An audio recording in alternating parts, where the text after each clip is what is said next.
Welcome to the Hallmark Guy and Gal podcast, where we watch, comment, and review Hallmark Channel movies and movies and mysteries. I'm Ian, the Hallmark Guy. I'm Tanya, the gal. Here's how this works. We are watching the movie in real time. You don't hear the movie because, well, copyrights. We pause the movie and discuss a scene. At the end, we give our final thoughts and review. This process is not spoiler-free. If you haven't watched, stop now. This week, we are reviewing Love, Romance, and Chocolate.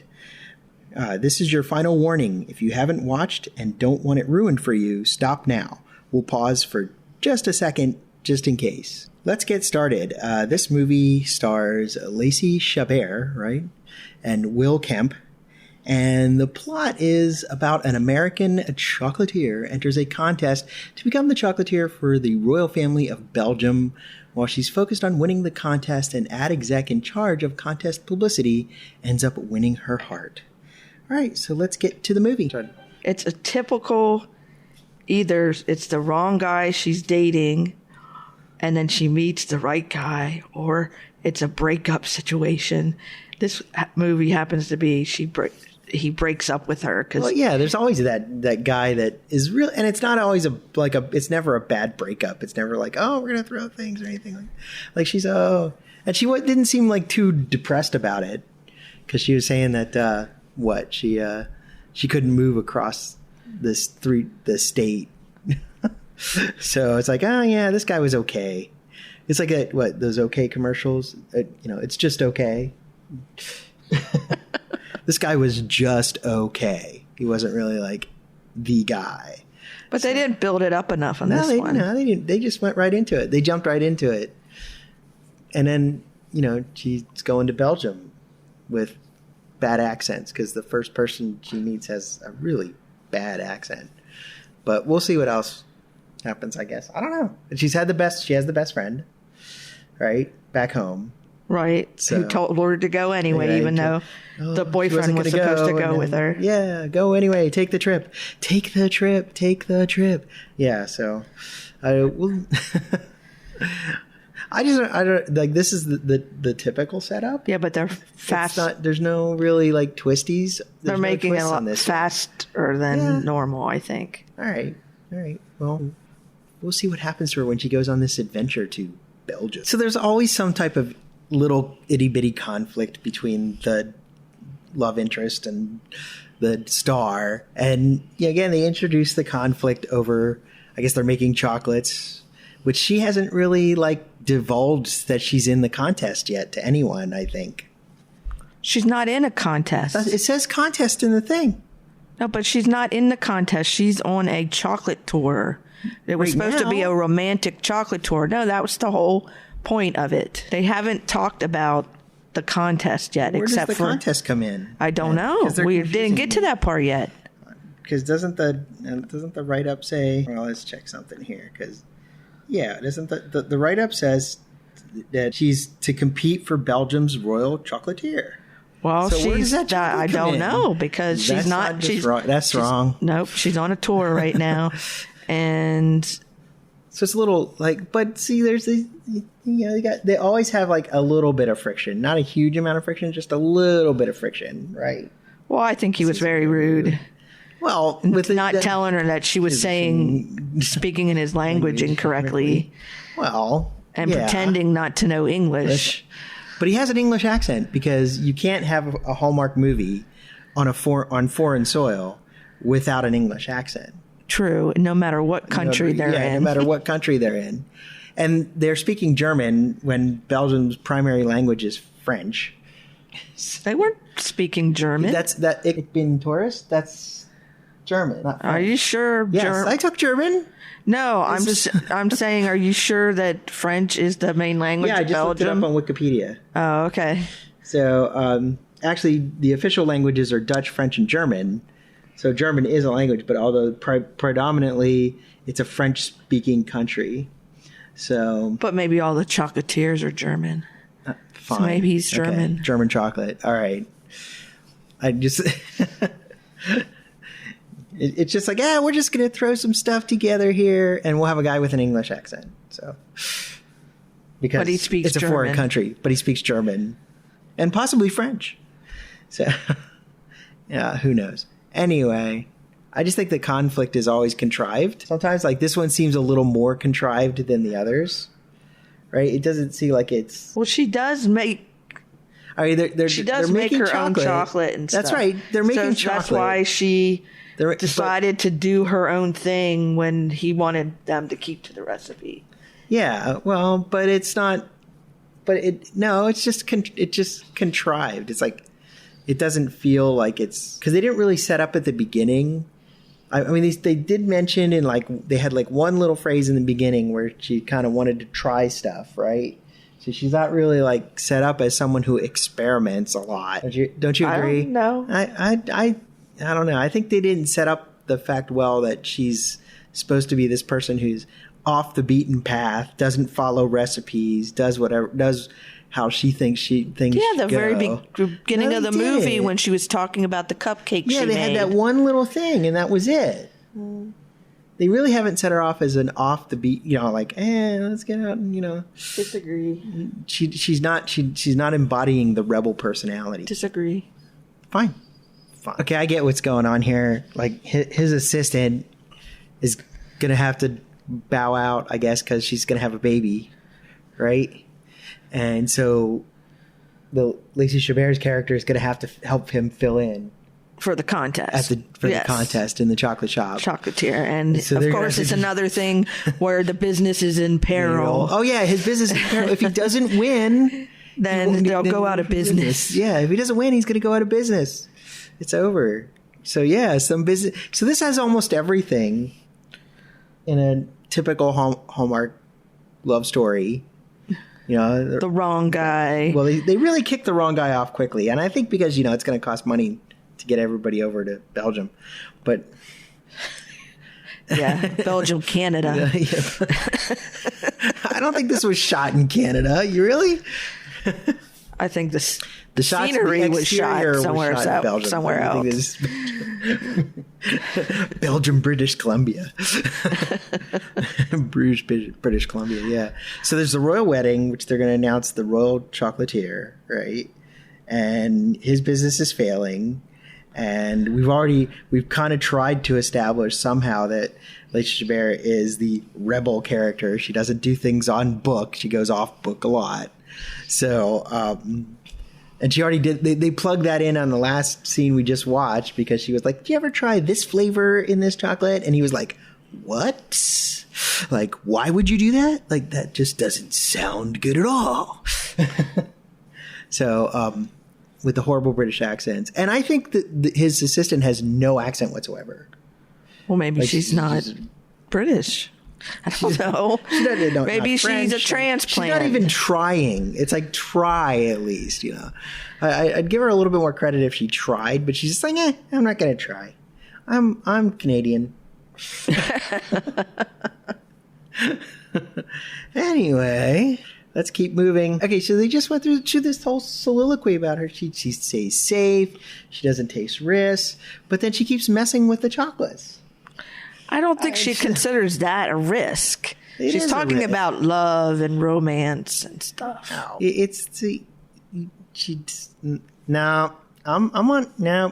not. They're not setting up her character. Either she's a risk taker and she goes off book and she does things her own way, or she's not. She could be both. In different parts of her life. You're being too picky. But it's inconsistencies in character. It doesn't weave a good character to have dualities that don't work together. Like that doesn't like they really should have set her up, in my mind anyways, as a person who is a straight edge, doesn't go off book, does everything by the book, is the food stylist and tries to make everything perfect and everything like that. But she secretly wants to be that person who takes risks and takes a jump. And then she gets pushed into the jump to go on the trip. Right? And then that would have been the only reason she's doing the contest is because she wants to see the palace. Well, yeah, that's her motivation, to see the palace. But I think when you're getting these inconsistencies in character, I don't know. It doesn't work sometimes. It makes her character. It's kind of like, what? That was strange. Where did that come from? Like, I was like, where did that come from? Where did her, where did that speech about being such a straight edge person who does everything, I don't take any risks or anything. Where did that all come from? I don't know. Yeah, it wasn't there. So I don't know. They haven't set it up properly. I think it's not a good setup. Okay. So now they had this guy being like the evil guy who wants to buy out the They're not chocolatier. Evil. He's never evil. These guys are never evil. And he doesn't want to sell Hallmark his movies. shop. And now she's out and about in town, and she meets up with the adversary. How's that? He's not evil, but the adversary that wants to shut down the chocolatier shop. Yeah, well. So now there might be a love triangle. A romantic rival. Because, these characters aren't really winning me over, and I don't know why. Like, I'm trying to, it's like, you want to like these people, but you just want to like them. It's not like it's like too fast too. Don't really feel that much sympathy for her for the boyfriend dumping her. Yeah, because she really didn't have any. And her character's all over the place. Either feel that way, wants to take risks, or she doesn't, or she's a go by the book person, or she's not. It's like, I don't know. They're not set, and the characters aren't really set up really well. And actually, it took them a long time to throw in the rival for the chocolate shop.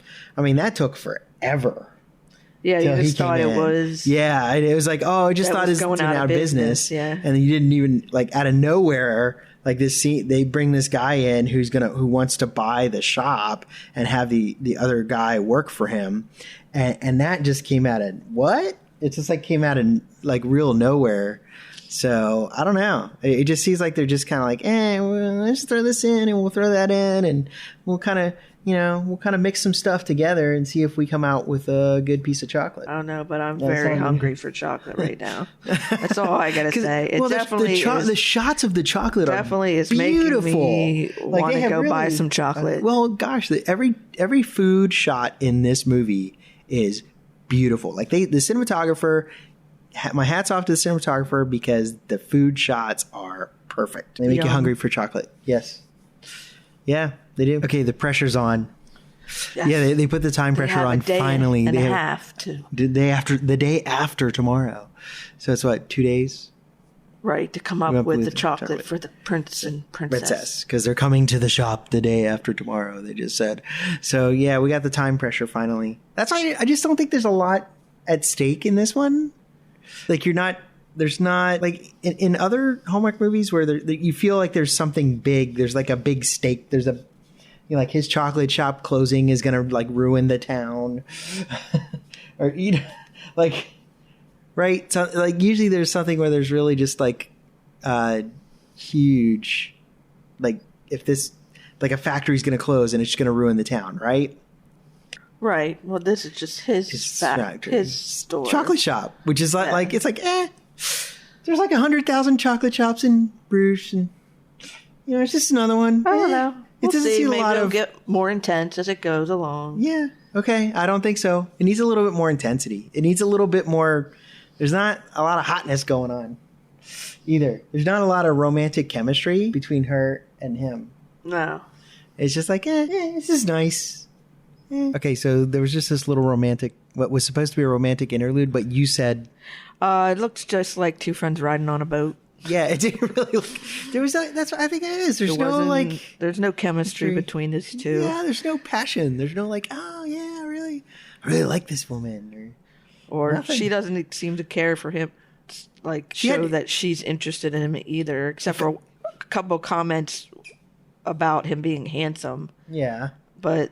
Yeah, she had more interest. She showed more interest in the other guy, the rival. Yeah, I don't know. Just not. It's not feeling the heat on this one. Not at all. Nope. So they're supposed to have this romantic walk through the city and everything, and they run into the other guy, the other chocolate guy, and it just didn't feel like he's not upset. Well, he told her not to come to the shop, so I think he's upset. But he's not. like, I don't know. And she didn't seem like it was like that big of a deal either. Okay, we'll see. I know they're supposed to be. I mean, I know it probably says it in the script, like, be really upset that she's having interactions with this other guy. But he didn't. He was just like, it's like, okay, I'm done. This isn't working because of this other guy. I guess. There wasn't. I don't know. I'm not winning. It's not winning me over. Maybe it's not even trying. I don't know. We'll see. Okay, so now I want to live in this world where you go into a dress shop and pick any dress off the rack and it fits you. I don't seem no to have alterations that problem. I don't really needed. have that problem. That's not a problem for me. Now they finally come up with their perfect chocolate for the competition. Yeah, which is, I mean, I don't know. It just, there's not a lot of like tension. There's not a lot of like, build up or anything. Like even the dress shopping scene, which was, but it didn't have a lot of like fun in it. It was just sort of there. True. It was just like, oh yeah, we're trying to add some dresses. It didn't really have like a lot of, I don't know. It needed like, life, fun. I don't know. Yeah, it seems to be a very flat movie for some reason. It is really flat. It's like, the chocolate looks great though. Yes, that's true. Good chocolate. Okay, there was just like an uncomfortable moment that didn't seem like it needed to be uncomfortable. Yeah, they were congratulating each other that the prince and princess liked their chocolate, and they're going to announce at the ball who the winner is. But then he's like, I'm going to call Petra to let her know that we did well, and seemed like it was odd, but yeah, but Petra's the pregnant assistant who's married to somebody else. So. It was just like an uncomfortable. It just seemed like it was like an unnecessarily uncomfortable exchange. Like it didn't need to be uncomfortable, and it could have got like. I think the whole point was that we needed to get him out so that she could meet the other guy, the Max guy, the other chocolatier guy, and kind of he could ask her for out again, right? I guess. So she agreed to go for coffee. So that's going to be gonna be upset that she went to coffee with the other guy. But it didn't need to be uncomfortable as it was. It just needed to be like, hey, I'm going to go tell my assistant how great things went, and that should have been okay. I don't know why that wouldn't have been okay. I don't know. It just and then why didn't you could have them don't they have cell phones in Belgium? Well, he was going to call. He said he's going to call. Yeah, her. But he had to go. I mean, I know. But he said, "I'll go over there, though." Yeah. Yeah, I know. You could. Yeah, I just don't. I don't know. I know. Well, because she was dying to taste it. She wanted to taste the chocolate, their entry, but it just seemed unnecessarily uncomfortable. Like there was no reason for it to be uncomfortable like that. Especially had they had the scene before where they were all hugging and everything, and they were supposed to be like this almost kiss moment. Yeah, it didn't even look like they were going to kiss. But then the lady who runs the inn. Yeah, the inn lady. Just like it was interrupting a moment, but it didn't even seem like a moment. It didn't feel like a moment. Yeah, it just was like, This movie is all like very few, not very much chemistry. Yeah, at all. But I don't think it's not. I don't know. It just doesn't seem like the director is trying to build those moments or trying to get those beats in there. It's just that it's just like, oh, we're just going to have this happen. All right. Let's see how it ends. Let's see how it ends. Okay. It's finally over. It wasn't, I mean, it wasn't horrible, but it wasn't like, it just didn't have a lot of like. You didn't have any anticipation for the end, even though he did become the royal chocolatier. Yes, he did. They did win. I mean, that was expected. She came and she decided to stay. Yeah. So. But yeah, it just doesn't. It lacked a lot of energy. Yeah, there wasn't a lot of like romantic moments where you thought that, gee, this was a really good couple. Yeah. Like they were kind of, it just wasn't. I don't know. And the end kind of just sort of bumbled along a little bit. Yeah, there was that moment. Oh yeah, look, he's asked the rival guy is asking her to the ball, and he saw it and he threw the flowers away, and it was just I don't know. It just didn't have a lot of like, I You really, Yeah. it's almost like, okay, we want this to be over. This is Like the we get end. it. You're going to get together, but maybe you shouldn't be. I don't know. So, it just seemed like it was flat. I would call it flat Yes. from a romance I standpoint. would give it 2 crowns. Yeah, I think we're okay. Final rating is 2 crowns. So thank you for listening to the podcast, and look for another one in a few weeks. Bye. Bye.